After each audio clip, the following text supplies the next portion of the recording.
স্বাধীনতার ঘোষক কিন্তু জিয়াউর রহমান।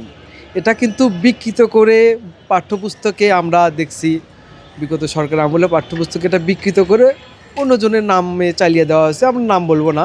আমরা দীর্ঘ 17 বছর আমাদের জিয়াউর রহমান আর্কাইভ এটা নিয়ে আমরা বইমেলায় প্রবেশ করতে পারি না। এই প্রথম আমরা সেই সুযোগটা পেয়েছি।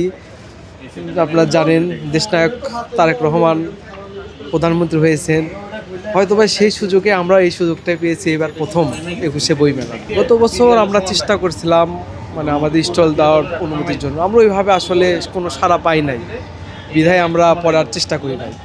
কিন্তু এবার খুব সাড়া পাইছি, ইনশাআল্লাহ খুব ভালো একটা উৎসব পরিবেশে আমরা আয়োজনটা করতে পেরেছি। আপনারা অবশ্যই জানেন বা দেশবাসী অবশ্যই জানে, স্বাধীনতার ঘোষক কিন্তু জিয়াউর রহমান।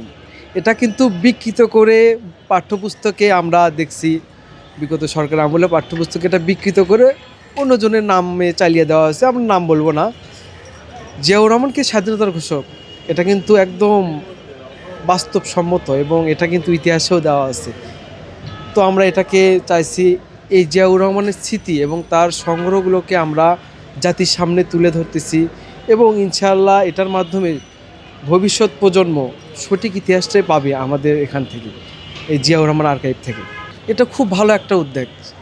দেশনায়ক তারেক রহমান মাননীয় প্রধানমন্ত্রী, তিনি এটা যতগুলো স্টল আছে খুব একটা ভালো উদ্যোগ নিয়েছে এবং আমরা জিয়াউর রহমান আর্কাইভ শুধু না, সকল স্টল থেকে আমরা খুবই খুশি এই বিষয়টা নিয়ে, যে এরকম উদ্যোগ যদি প্রত্যেক বছর চলমান থাকে, পুস্তক প্রকাশক এবং বিভিন্ন স্টল মালিকেরা খুবই উপকৃত হবে আর কি, এবং তারা আরও উৎসাহ পাবে আমরা ভবিষ্যতে এই ধরনের কাজগুলো করার জন্য।